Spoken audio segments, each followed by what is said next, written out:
हिंगोली जिल्ह्यात मागच्या काही दिवसामध्ये जे आहे ते पूर परिस्थिती निर्माण झाली होती। आता पूर जरी ओसरला असला तरी शेती पिकांचं जे आहे ते प्रचंड नुकसान आहे। हिंगोली जिल्ह्यातील पेनगंगा, कयाधू आणि पूर्णा ह्या तिन्ही नद्या ज्या आहेत ते दुतडी भरून वाहत होत्या आणि ह्याच नद्या भरून वाहत असल्याने नदीकाठच्या शेतीचं जे आहे ते प्रचंड नुकसान झालेलं आहे। मी आता आहे हळद शेतामध्ये। ही जी आहे ते आपण बघतोय की हळद आहे। हळदीला हजारो रुपयाचा शेतकऱ्यांनी खर्च केला होता। हळदीचं पीक डोलतही होतं, मात्र एका रात्रीत होत्याचं नव्हतं झालं। आपण बघतोय की हळदीचे खोंब जे आहेत ते कशा प्रकारे उघडे पडलेले आहेत। दुसऱ्या बाजूला आपण बघतोय की या ठिकाणी लागूनच मुगाची शेती आहे। खरं तर मूग काढण्यात आला होता, मुगाला शेंगा लागल्या होत्या, मात्र हातातळ्याच्या बोटाप्रमाणे जे जपलं होतं ते एका रात्रीत वाहून गेलं। आणि मुगाच्या बाजूला केळीची शेती आहे।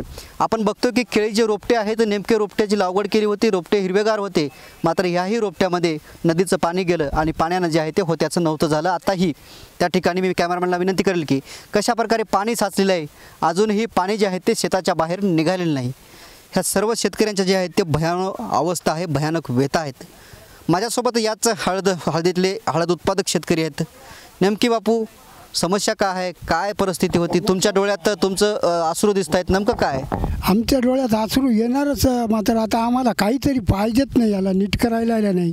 आमच्या डोका आता रुपया राहिला नाही, आता काहीच नाही, आम्हाला पर्याय दुसरा काही नाही। कर्ज माफ करावं, काहीतरी द्यावं तर आमची भरती होईल। ट्रॅक्टरवाल्याचे पैसे सगळा बेनं उधारच आणलेले आहे। काय करणार काय आम्ही? याच्याशिवाय आम्हाला पर्यायच नाही, शेतीशिवाय आम्हाला काही पर्याय नाही। आता करणार काय आम्ही? आता आम्हाला मदत सरकारनं काही दिली तरच आम्ही काही करू शकाल, नाही तर आमच्यानं काय होणार? आता आम्हाला फाशी घेऊन मरायची वेळ आहे, अशी आमची परिस्थिती आहे। आता आजची सोय नाही, आमची पोळा सण आहे, आम्हाला 1 किलोवर साखरेची सोय नाही। कोणी बिमार पडलं तर दवाखान्यात जायची सोय नाही, तर करणार काय आता आम्ही? आम्हाला काहीतरी सरकारनंच मदत करावं तर आम्ही जगू शकाल, नाही तर आम्ही जगूही शकणार नाही। हो, फाशी घेऊन मरावं लागेल आम्हाला, का याच्याशिवाय काही उपायच नाही ना आता आम्हाला। बापू खरं तर कोण पाहणी वगैरे कोणी आलं तर का सरकारचं प्रतिनिधी? नाही आलते, मात्र नुसतं पाणी पाहून गेले, बाकी काहीच म्हणले नाही। ती पाणी पाहिलं गेले, हो आलेले पाहून गेले पाणी।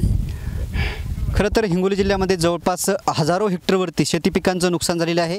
या पिकांचे पंचनामे सुरू आहेत, मात्र पंचनामे झाल्यानंतर या शेतकऱ्यांना जे आहेत ते सरकारनं तातडीची मदत देऊन धीर देण्याची खरी गरज आहे।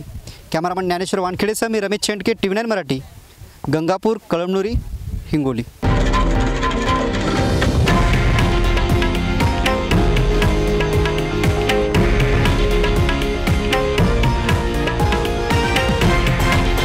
हे आहे देशातील नंबर 1 न्यूज नेटवर्क आणि आपण पाहत आहात TV9 मराठी, एकमेव।